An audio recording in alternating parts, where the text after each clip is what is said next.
Hola, buenos días, sean bienvenidos al video del día de hoy. Cuando los españoles llegaron acá al territorio americano, uno de los inconvenientes fue saber quién iba a ser el que mandaba aquí. Es por eso que se dan las famosas guerras civiles entre estos conquistadores. Las guerras civiles fueron enfrentamientos entre personas del mismo bando. Una de estas batallas que se dieron para definir quién iba a ser el mandamás fue la batalla de Iñaquito, la cual se da en nuestro territorio, específicamente en nuestra ciudad. Es lo que vamos a ver el día de hoy. ¿Qué fue la batalla de Iñaquito o de Añaquito? Como también se la conoce en algunos otros lugares. Y bueno, mis chullas, comencemos. Este conflicto se desarrolló el 18 de enero de 1546, en lo que ahora conocemos como la llanura de Iñaquito. Estas llanuras se encuentran en lugares muy conocidos para los quiteños, como por ejemplo el Parque La Carolina o cierta parte de la Mariscal. Es decir, es el sector comercial de lo que es el Quito moderno. Aquí se desenvolvió lo que fue esta batalla de Iñaquito. Tuvo la participación de dos ejércitos, el primero, el cual fue comandado por Gonzalo Pizarro, hermano de Francisco Pizarro, el gran conquistador del virreinato de Perú. Este ejército se lo conoció como el ejército rebelde. Por otra parte, tenemos al ejército comandado por el virrey Blasco Núñez Vela, el cual se lo conoció como el ejército realista. Este ejército estaba conformado por personas afines a lo que era la corona española. Pero ¿por qué se da la batalla de Iñaquito? Tuvo varios factores que hicieron que el conflicto creciera mucho más, pero específicamente tenemos dos. El primero fue la aplicación de las leyes nuevas, también conocido como las capitulaciones de Toledo. Principalmente lo que afectó a los encomenderos de aquí de América fue la aplicación de una ley que decía que se elimine la encomienda y que se dé un trato justo a los indígenas, es decir, que no se los explote. Esto no gustó a varios sectores de encomenderos, los cuales veían esto como la pérdida de su poder y también de su economía. Otro de los puntos que hizo estallar esta batalla fue el asesinato de Ilián Suárez de Carvajal. Este fue un personaje que fungió como el encargado de la hacienda en el virreinato del Perú. El virrey asesina a Ilián y esto causa indignación en el mismo sector de encomenderos, los cuales veían que un vecino muy ilustre para ellos era asesinado vilmente por el virrey.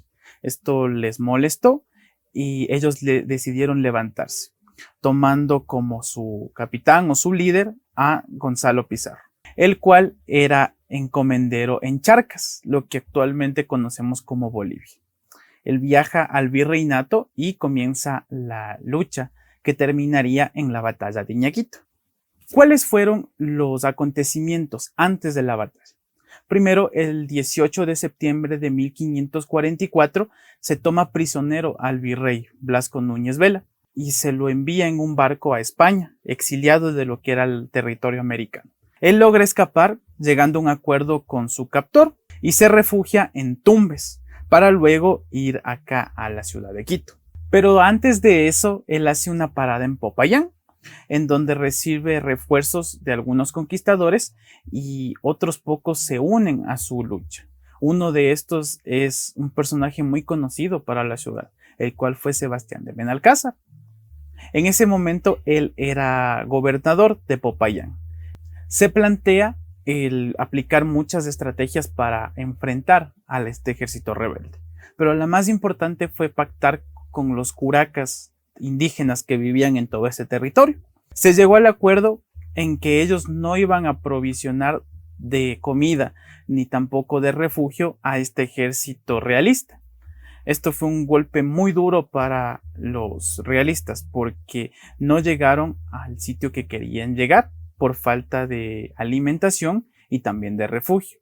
Recordemos que en esa época el territorio era muy agreste y el tener acceso a comida, a refugio y a un camino libre de peligros era muy importante. Pero ¿qué hacía este ejército realista para contrarrestar lo que hacía el ejército rebelde? Pizarro llega a la ciudad de Quito y trama una pequeña trampa para los rebeldes. Finge que va a abandonar la ciudad y va a regresar al Perú y deja un pequeño ejército en lo que fue nuestra ciudad. Emprenden su retirada y algunos espías que se encontraban en la ciudad informan esto al virrey.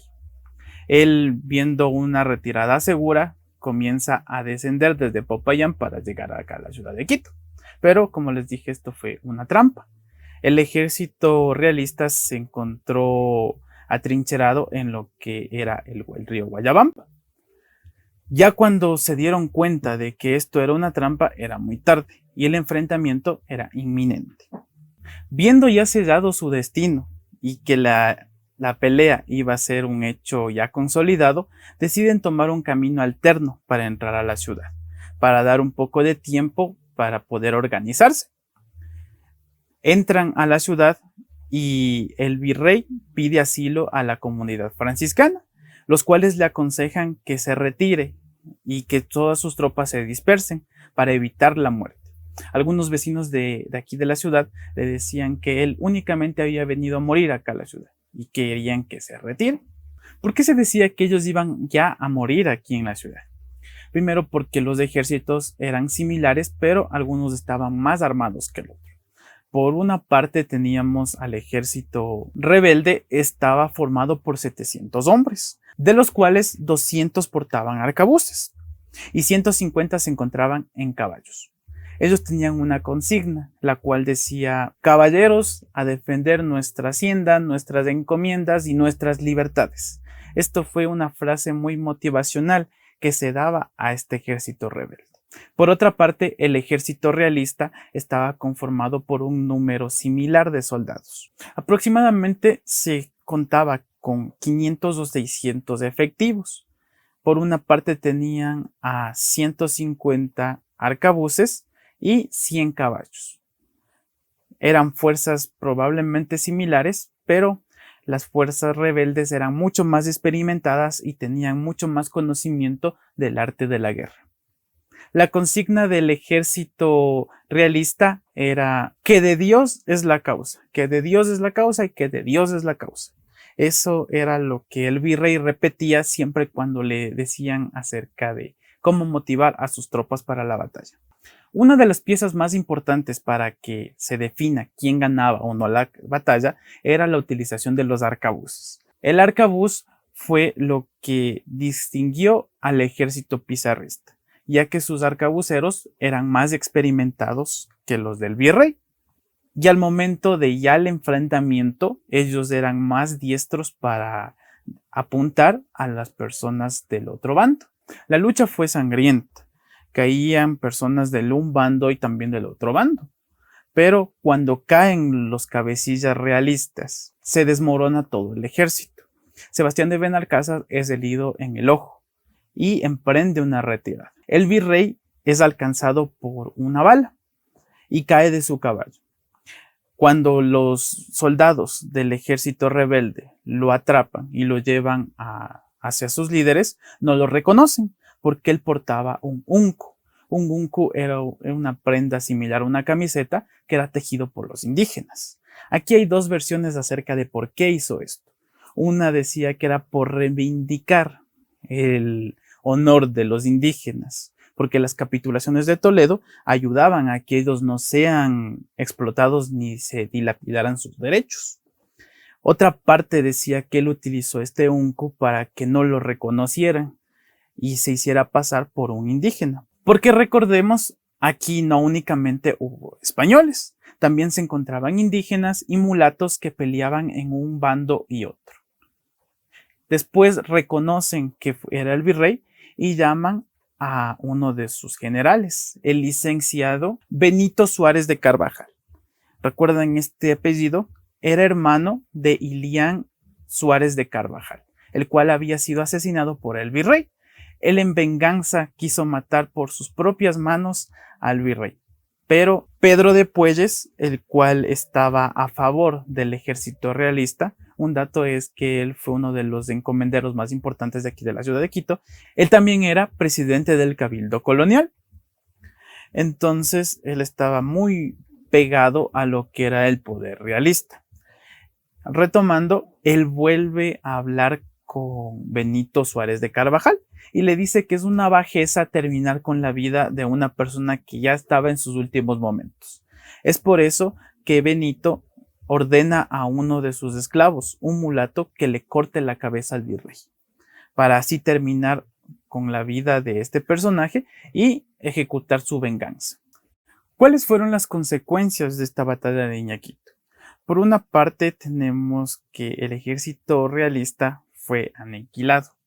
Se cuenta que tuvieron aproximadamente 400 muertes. Por otra parte, el ejército rebelde a lo mucho llegó a 10. A los sobrevivientes se les perdonó la vida, porque era una pérdida terminar con vidas que en muchos casos eran inocentes. La cabeza del virrey fue cortada, como ya se dijo, y se lo arrastró desde el sitio de la batalla por todas las calles de la futura ciudad. Se lo colgó en una picota que se encontraba en lo que antes era el humilladero que salía hacia el norte de la ciudad.